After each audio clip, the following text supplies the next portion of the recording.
what I want to do is look here at the heart, okay? And this is a sketch. I want it to be better than this, right? This side's way bigger than this side. It's asymmetrical. I want more symmetry to it. Okay, so I'm not going to use the pen tool to start with. I'm just going to go to basic shapes, right? So if you're having trouble with an illustration, it's good to break it down into basic shapes. So I'm going to go here, click on the rectangle and hold down to bring up all the different shapes that I can draw with, and I'm going to choose the ellipse tool, okay?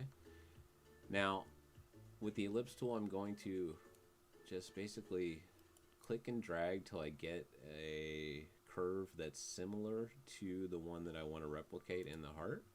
And once I have that, I'm going to click on that, hold down Alt and drag to make a duplicate copy of it, okay?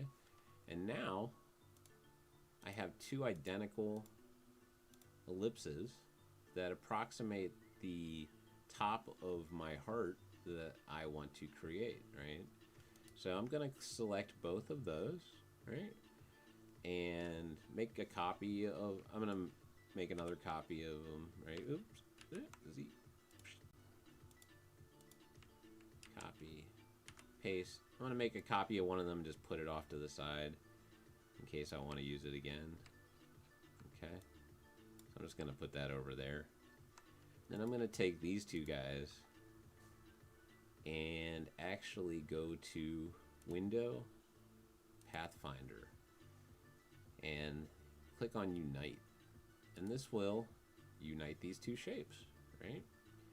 And now I'm going to come in here with my direct selection tool, or I can press A as a shortcut to access that, and select just these bottom anchor points by clicking on one, holding shift, clicking on another, holding shift, holding down shift, and then clicking on this third one, and then pressing delete. And that's just going to leave me with the top of the heart that I want to illustrate, okay? Now, I've broken this heart down into these elliptical shapes up top, and then they meet at a point in the center, right? So I can just drag, I'm going to hit Control R, or I believe it's Command R on a Mac, and that's going to bring up my rulers, and then I'm going to drag from the rulers, from the edge of the ruler. If you click and drag, and it's doing it, I just don't see it. There we go. Click and drag, you will get a guide, and I'm going to leave that right on the vertex that we have created by merging these two top shapes together, okay? And then I know, if I want my heart to be like this size here, and I want it to line up with that, I'm going to need a point, basically like right here, okay? So I'm going to come in with my pen tool and just place one point right there, okay? Then I'm going to click,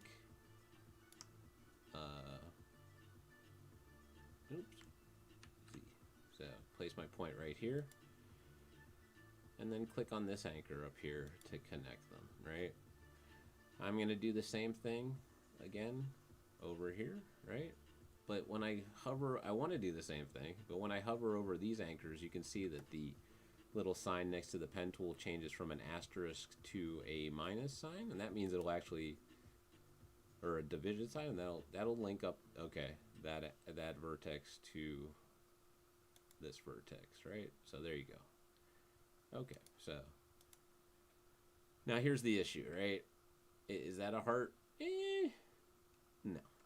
Right? This is, if you just jumped in and started drawing with just using the pen tool without having done your sketch first, you might come up with something like this to start with, right? And it's very angular and blocky and doesn't really work the way that we want it to.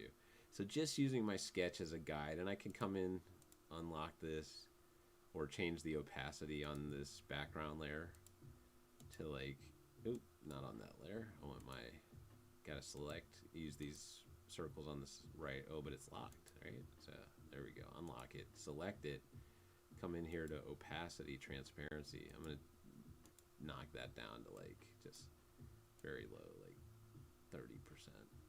Okay. Just so I can see the general shape still there, right? I'm gonna come back into my layers and lock that, okay? And then I have my top layer here. And the issue, right, with this start on our digital illustration of the heart is that this straight line doesn't really give us the look and feel that we want, right? So I'm going to come in here with my direct selection tool, which is the white little triangular selection tool. Click on one of these anchor points, okay? And you can see that the what are called the Bezier curve tools only extend from this side, meaning so this Bezier curve handle defines the angle at which this segment of the line curves from this anchor point, from this vertex to this vertex, so this anchor point to this anchor point, okay? So we need one of those on the other side. Why don't we have one? I don't know, because we just came in here and made it with the pen tool. But you can come in here and click show handles now. Come in here and click this, convert selected anchor points to smooth, and there we go, boom. Okay, much better. Right? And if we do the same thing over on this side, convert anchor points to smooth, we should have a more round, or more rounded, a rounder heart, a more organic, I don't know what the right word to say this is, but should have a better looking heart than what we had 5 minutes ago. Okay, so we're getting closer to something I would call usable, so I'm just going to go ahead and save, Control S, and say heart illustration. Okay. And I always like to put the scale 1920 or 1080. I'll just put 1080. 1080 x 300 dpi. So I always like to put the scale and the resolution in my file name when I am saving. Good practice. Good practices to get into in any kind of software you're using. Name your any kind of layer-based or creative software. Naming your layers, right? Saving your files with descriptive info. These things will save you countless headaches in the future. Okay, so what's the issue with our heart now, right? I'd say that the angle is too steep from this vertex anchor point to this, right? This angle is too steep, so we can change that by clicking on this Bezier tool and dragging down, right? And that's going to give us a rounder. As I pull it out and drag, pull outward and downward, drag down, turn it a little bit to the right. You can see the curve following along. And I'm trying to do this slowly. You can do it quickly and mess around, but I kind of have an idea where I want to go with this, right? So I'm just, if you look at it now, the Bezier handle is much longer on the bottom than it is on the top because this angle change is over a much shorter length. And we're also flaring out slightly beyond a 90-degree angle here, right? So I want that little bit of a weight to the bottom of this shape. Now, I could come over to the left side. Now that I like the way the right side of this illustration looks, I could just come over to the left side, click on this anchor, try to get it close, and drag it down and get it close to what I have over here on the right side. But we want this to be as precise as possible, right? We're using a computer to make this illustration, so we might as well use the power of a computer to be precise, right? So I'm just going to select, using my direct selection tool, the white triangular arrow there. I'm going to select this left-hand side, okay? And click and drag, select these two anchor points on this left-hand side, and press delete, okay? And that's going to just leave me with the right-hand side of this illustration, right? So now I'm going to make a copy of this, just so I don't, if I mess it up, I can go back to it and find it again. I'm just going to drag that off to the side, okay? I'm going to select it again, right-click, or I don't even have to right-click. I'm just going to select, Control-C to copy, Control-F to paste in place. And now it pastes it right on top of the previous version. Okay? Now I'm going to right-click, and you can substitute Command for Control if you're working on a Mac. The shortcuts are all the same. It's just you substitute Command for Control. When I say control, you command, right? Okay, so we have our second copy made, pasted in place using Control F. I'm going to click on that, right click, transform, and reflect. And we're going to reflect this vertically, okay? And I'm going to hit OK. And it's nice, it gives you a little preview. If you have the preview checkbox here checked, it gives you a preview of what it looks like. We want to do it vertically, not horizontally, but vertically, okay? And hit OK. But it's not aligned correctly, right?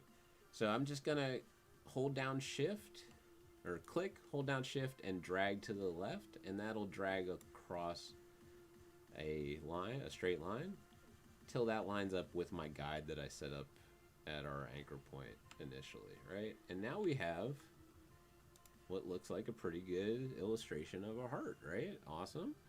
But these two pieces are not connected, right? They're just two pieces. I'm going to go ahead and view guides, hide guides, or Control plus semicolon, right? We'll do that. I did not know that shortcut till now. Control plus semicolon, hide guides. Remember that one. So what's show guides? We'll find that out in a second. So now I can see my heart a little clearer. I'm going to come with my direct selection tool and click and drag over the bottom vertexes. Right click and join. Okay, that's good. Do the same thing for these up top. Right click and drag, right click and join. And now it's just turn those two vertexes into one, right? It's join those two vertexes, right? So awesome. We have now a digital illustration of a heart. Pretty good, right? It's not the typical color that we think of when we think of a heart, though, is it? Right? And now we can change that very easily, right? Just by clicking on this with either selection tool. You can double click here, and this will change the fill color, right? Right now there is a black stroke going around the outside. You can up that up here, and just really see how good our line work is by doing that. Okay, I'm actually going to come back into our layers over here, layers, and hide our background layer just so we can see our illustration a little clearer, right? And there's our basic heart illustration, right? So I'm going to make a copy of that and just drag that over here so that I have that to go back to if I want. It's really one of the most powerful features of doing this type of work, right? So that's going to wrap it up for today. Thanks for watching Drawing with Dan. Next week, we're going to delve deeper into some more detailed digital illustrations working in character design. So really appreciate you watching. Again, don't forget to hit like and subscribe and share. We're youtube.com/Mascari Media, facebook.com/Mascari Media, Mascari Media at Instagram. And if you came up with any cool illustrations during this exercise, I hope you would send me a link at Twitter or here on YouTube or on Facebook, right? All of them at Mascari Media or Instagram. You can tag me in your post. Hashtag Drawing with Dan. And we'll love to see them and share what you guys come up with. So thanks so much for watching. Really appreciate you tuning in. And I'll see you next week for Drawing with Dan.